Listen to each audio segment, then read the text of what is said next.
রব খুশি হলে দুনিয়ার মানুষ গালি দিল কি আসে যায়। আপনি সবার প্রিয় হলেন, রব আপনাকে দেখতে পারে না, তো প্রিয় হলেন কার? কেউ আপনাকে দেখতে পারে না, কিন্তু রব বলে যে জিব্রাইল ওই এটা আমার বান্দা, আমি ভালোবাসি। মওলা সোয়াব তো নাই, জান্নাতে যাইতে গেলে তো সোয়াবের দরকার আছে, কিন্তু আমার তো হায়াত অর্ধেক শেষ, বেশি দিন আর বাঁচবো না। কারণ আগের মানুষ 70, 80, 90 বছর বাঁচত, এখন 40, 45, 50, 60-এর মধ্যে সবাই চলে যাচ্ছে। মওলা আমার তো 40 বছর শেষ, আমার তো 45 বছর শেষ, এই বাকি অল্প হায়াত আমি কি করবো? এত সোয়াব তো কামানোর কোনো সুযোগ নাই। আমি যদি 5 বছর বাঁচি তাহলে রোজা পাবো মাত্র 5 বার, হজ তো 5 বার করতে পারবো না, সামর্থ্য তো আমার কাছে নাই। ও মওলা, কত কাজের কারণে তো নামাজ ছুটে যাচ্ছে, ইচ্ছাই অনিচ্ছাই। মওলা আমি এতগুলো সওয়াব কিভাবে কামাবো? রব বলে যে মালিক আমি আসি তো। সুবহানাল্লাহ। আর তুই তো অন্য নবীর উম্মত না, তুই তো আমার নবী রাহমাতুল লিল আলামিনের উম্মত। তোদের জন্য আমি স্পেশাল সুযোগ রাখছি। আল্লাহ কি? সূরা ফুরকানের 70 নম্বর আয়াতে আল্লাহ পাক বলছেন, ইল্লা মান তাবা ওয়া আমানা ওয়া আমিলা আমালান সালিহান ফাউলাইকা ইউবাদদিলুল্লাহু সাইয়্যাতিহিম। বান্দা, যদি তুমি তওবা করে নিজের অতীতকালের সমস্ত ভুল বুঝতে পেরে স্বীকার করে আমার কাছে সারেন্ডার করে মাপ চাওয়ার পরে যতটুক পারো ভালো কাজ করার যদি চেষ্টা করো, সুবহানাল্লাহ বলেন না, ভুল বুঝার পরে তওবা করার পরে ঈমান আনা শক্ত করে যতটুক পারো ভালো কাজ করার যদি চেষ্টা করো, ইউবাদদিলুল্লাহ, আমি আল্লাহ তোমার যত গুনাহ মাফ করেছিলাম 85 সাল থেকে 23 সাল পর্যন্ত, যত হাজার কোটি গুনাহ মাফ করে দিয়েছিলাম, গুনাহ মুছে দিয়েছিলাম, প্রত্যেকটা গুনাহকে আমি আল্লাহ বাম কান থেকে ডান কাছে ট্রান্সফার করে গুনাহকে সওয়াব বানাই দিব। সুবহানাল্লাহ। তুমি আল্লাহকে পেয়েছো, সব পেয়েছো। তুমি আল্লাহকে পাওনি কিছুই। জুতু মেরা তু সব মেরা। আল্লাহ যখন আপনি আমার, সবই আমার, আসমানও আমার, জমিনও আমার। আগার একটু নিহি মেরা তো কুই শাই নিহি মেরা। একটু বসেন না, একটু ভাবেন যে আমাকে চলে যেতে হবে, চলে যেতে হবে। এই কোলাহল, এই ব্যস্ততা, এগুলো থাকবে, থাকবো না আমি। সাইয়েদনা ওমর ফারুক বলেছেন, মুতু ক্বাবলা আন তামুতু, মরার আগে একবার মরো। হাসিবু ক্বাবলা আন তুহাসাবু আলাইকুম, তোমার হিসাব নেওয়ার আগে তুমি একবার নিজের হিসাবটা করো না। কাগজ বের করে একটু লিখো না কি কি ভালো কাজ করছিলা, যেগুলো দিয়ে নাজাতের ওসিলা হতে পারে। 1, 2, 3, আর কি কি আকাম কুকাম করছো দেখো না, লিখে দেখো তোমার অবস্থাটা কি। মরার আগে একবার মরো। মরার আগে খাটের মধ্যে শুয়ে শটান করে চোখ বন্ধ করে একবার মরার ভান করে দেখেন কেমন লাগে। চোখটা বন্ধ করেন আর ভাবেন আপনি নাই, কি কি হতে পারে ভাবেন। আপনার ছেলে মেয়েরা কান্না জুড়ে দিবে, আপনার প্রাণের স্ত্রী বিলাপ শুরু করে দিবে, বন্ধু বান্ধবের চিৎকার আর মাতম, স্থানীয় এলাকার মসজিদে ঘোষণা, অমুক এলাকার নিবাসী অমুক ভাই, অমুকের ছেলে অমুক দুনিয়ায় নাই। সব আত্মীয়রা চলে আসবে, ফেসবুকে স্ট্যাটাস দেয়া হবে, সবাই সবাইকে জানাবে বিকাল 4টায় অমুক হাই স্কুল ময়দানে আপনার জানাজা। ছুটে আসবে, সবাই ছুটে আসবে আপনাকে শেষ বিদায় দিতে, গুড বাই জানানোর জন্য, আল ওয়াদা, বিদায় জানাতে আসবে সবাই। 4 তাকবীর দিয়ে আপনার জানাজা হবে, অশ্রুসিক্ত জানাজায় আপনার বিদায় হবে। কাঠের খাটিয়ার মধ্যে করে কাঁধে তুলে আপনার কবরে নেওয়া হবে, আগে থেকে খুঁড়ে রাখা কবরটার মধ্যে আপনারে বিছিয়ে দেয়া হবে, বাঁশের কচি দিয়ে তার উপরে মাটির চাপা দিয়ে সব চলে যাবে। ভাবেন না একবার চোখ বন্ধ করে, this is the circle of life, this is the nature of life. এটা সবার হবে, আমার হবে, আপনার হবে। বিপদ দিয়ে আপনাকে অ্যালার্ম করা হয় আল্লাহর পক্ষ থেকে। আপনি চলতে পথে হোঁচট খান, আল্লাহ আপনাকে অ্যালার্ম দেন, ফিরে আসো। চলছেন বিপথে, আল্লাহ পাক অ্যালার্ম দেন, ফিরে আসো। আল্লাহ পাকের পক্ষ থেকে কিন্তু এগুলো আসে। আল্লাহ পাক আদম এবং হাওয়া আলাইহিস সালাম এবং আদম সন্তান সবাইকেই সৃষ্টি করেছেন, উদ্দেশ্য হচ্ছে আল্লাহ পাক আমাদেরকে জান্নাত দিতে চান। আল্লাহ পাক চান যে আমরা যেন জান্নাতে যাই। যদি আমরা জান্নাতে যেতে না পারি পরকালে, একটা কারণে যেতে পারবো না, অনলি একটা কারণ, সেটা হলো আমাদের নিজের দোষে। একটা কারণ, যারা জাহান্নামে যাবে মানুষ এবং জিনদের মধ্যে, নিঃসন্দেহে মহাবিশ্বে তারা ছাড়া জাহান্নামে যাওয়ার উপযুক্ত কেউ ছিল না। ও জাহান্নামে যাবার উপযুক্ত ছিল বলেই আল্লাহ পাক তাকে জাহান্নামে পাঠাবেন। আর যারাই জান্নাতে যাবে প্রত্যেকেই শুধু আমলের বদৌলতে যাবে না, বরং আল্লাহ পাকের রহমতেই যাবে। কেউই তার আমল দিয়ে জান্নাতে যেতে পারবে না। নবী সাল্লাল্লাহু আলাইহি ওয়াসাল্লাম এমন ভাষ্য বলছেন, ইল্লা আনা, আমিও না, ইল্লা বিরহমাতিল্লাহ, আমিও নয়, তবে আল্লাহ পাকের দয়া আমাকে ঘিরে ধরবে, আল্লাহ পাকের রহমত যাদের উপরে বর্ষিত হবে তারাই জান্নাতে যাবে ইনশাআল্লাহ। কে আমল দিয়ে যেতে পারবে। যত আমলই করি বলা যাবে না এই আমলের বদৌলতে জান্নাতে যেতে পারবো। আল্লাহ পাক দয়া না করলে হবে না। আল্লাহ পাক চান যে আদম সন্তান যেন জান্নাতেই যায়। এই কারণেই সৃষ্টি করা, এই কারণেই আপনার ওহীভিত্তিক গ্রন্থগুলো পাঠানো, এই কারণে নবী রাসূল পাঠানো, আলেম ওলামা সৃষ্টি করা, মানুষকে সতর্ক করা, হায়াত দেয়া, বারংবার জীবনে চলতে ফিরতে আপনাকে অ্যালার্ম করা হয়, আল্লাহর পথে ফিরে আসেন, আল্লাহর পথে ফিরে আসেন।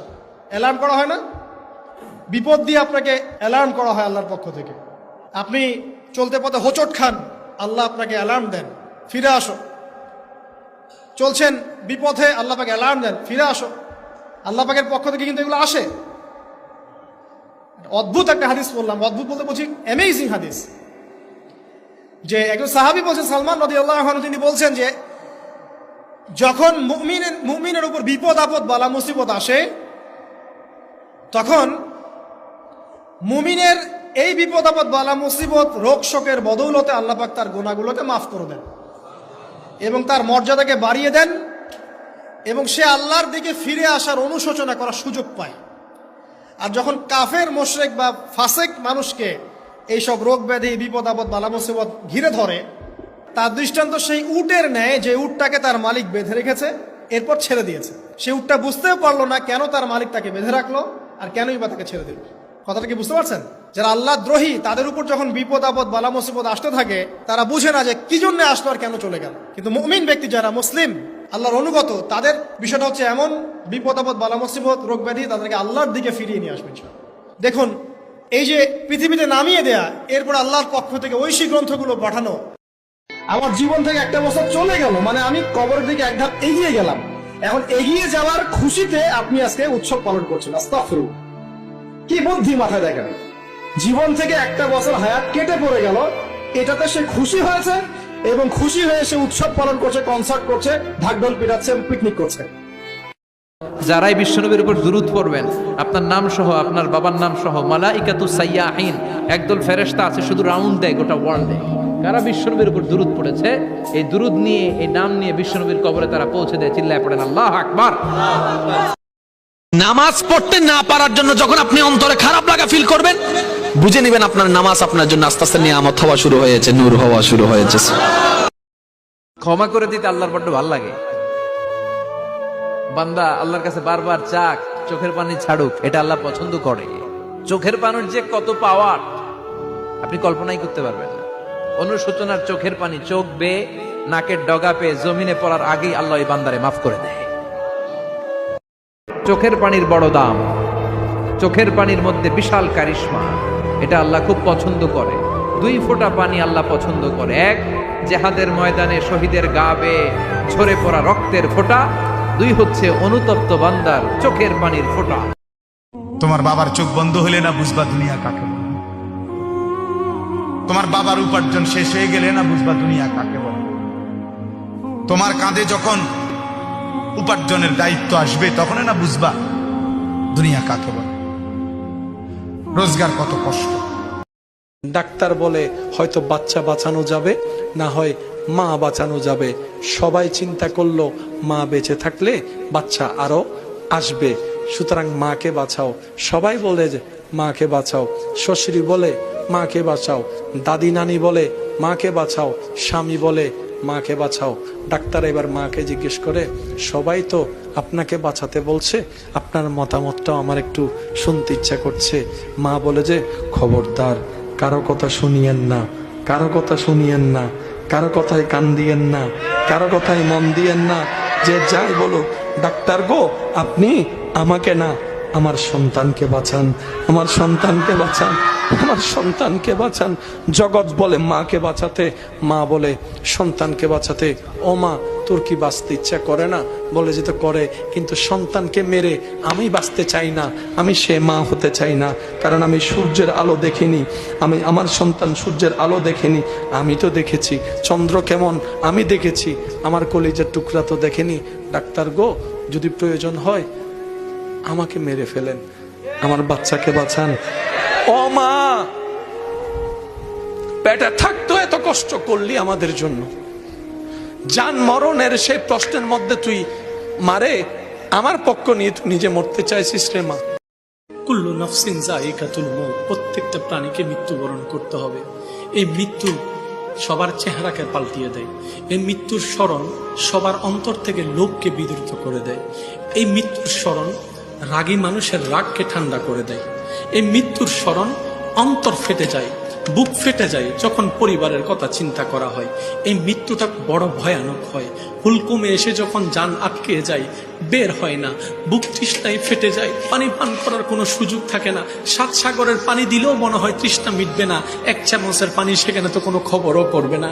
বিপদ চলে আসে, দুঃখ চলে আসে, নিঃশ্বাস বন্ধ হয়ে যাওয়ার উপক্রম হয়, ব্রেন কাজ করা বন্ধ করে দেয়, শরীর অঙ্গ প্রত্যঙ্গ কাজ করা বন্ধ করে দেয়। মৃত্যু কত যন্ত্রণা, ভাষায় প্রকাশ করা যাবে না। মৃত্যু এমন যন্ত্রণাময়, এই মৃত্যুর কয়েকটা ধরন আছে, তোর মধ্যে একটা ধরনের নাম শাহাদত। শাহাদত হলো তো মৃত্যুবরণ।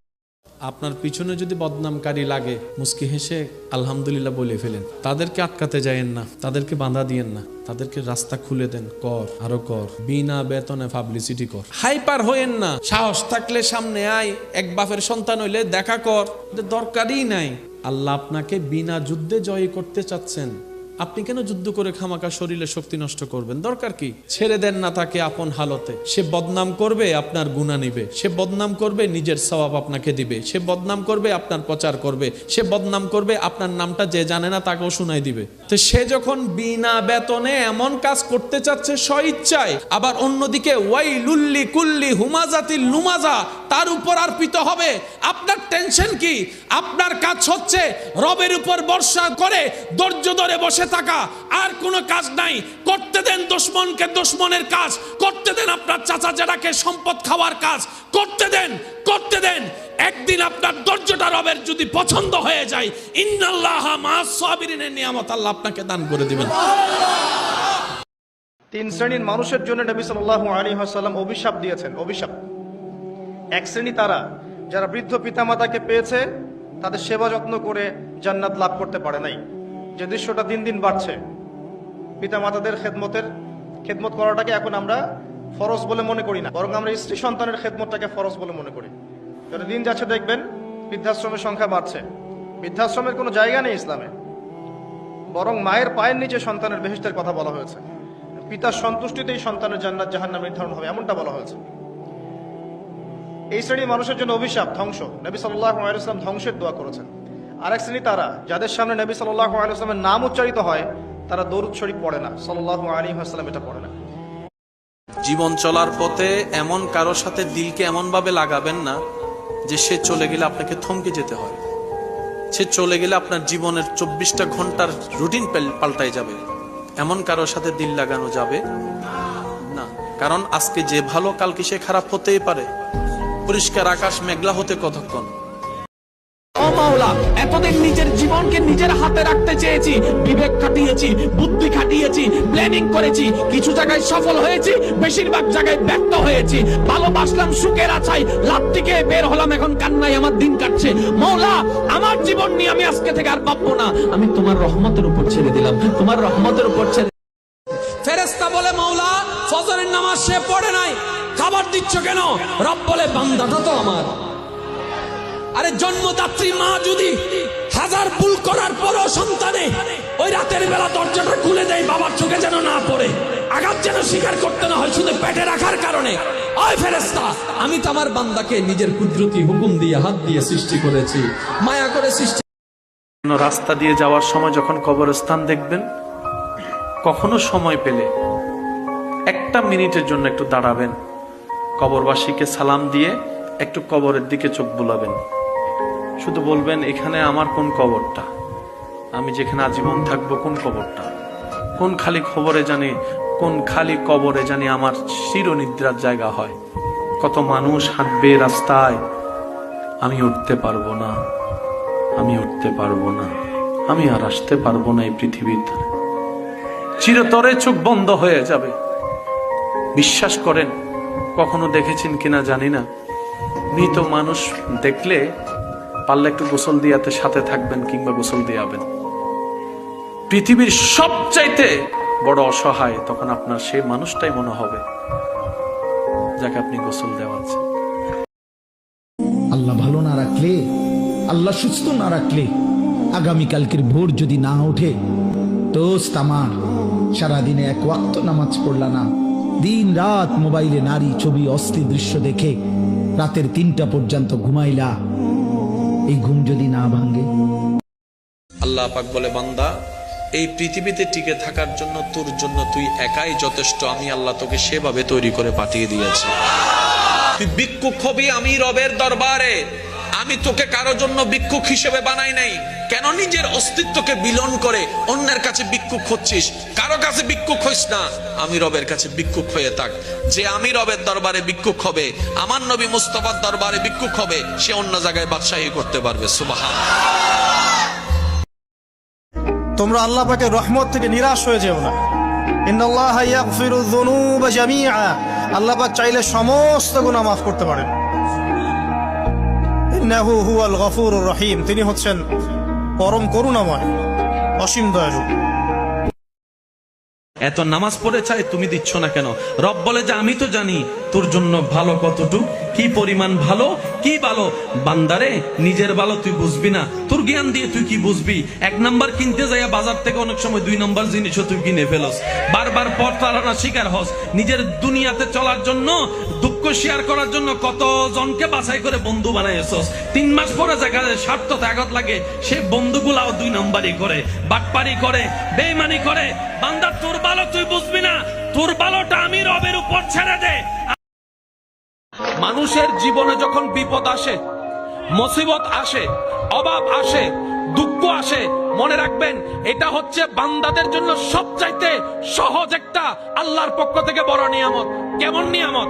আপনার যখন মন ভেঙে যায়, যে মনের দিকে পৃথিবী তাকায় না, সেই মনের দিকে আল্লাহর রহমত তাকাই থাকে। এই দুনিয়ার পুরো জীবনটা এটা হচ্ছে লালসাময় একটা জীবন। লোভ, মরিচিকা, মায়াজাল, এই মায়াজালে আমরা আটকে আছি। ফলে মৃত্যুর কথা আমরা ভুলে গিয়েছি। পাগলের মতো ছুটছি, আরো টাকা লাগবে, আরো খ্যাতি লাগবে, আরো যশ লাগবে, আরো দাপট লাগবে। আমার এত টাকা দিয়ে কি হবে? এত সম্পদ দিয়ে কি হবে?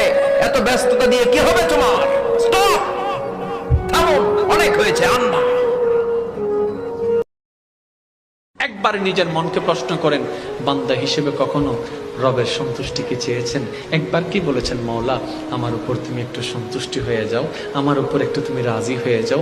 একবার কি বলেছেন, মওলা আল্লাহ তোমাকে রাজি করার কোনো এবিলিটি, ক্ষমতা আমার কাছে নাই, তুমি আপন গুণে আমাকে একটু ক্ষমা করে আমার উপর রাজি হয়ে? আল্লাহ ওয়ালা বান্দা মুস্কি হেসে বললেন, একটা কাজ করো, তুমি টেকনিকটা একটু ঘুরাও, তুমি রাস্তাটা একটু ঘুরাও। বলে যে কিভাবে?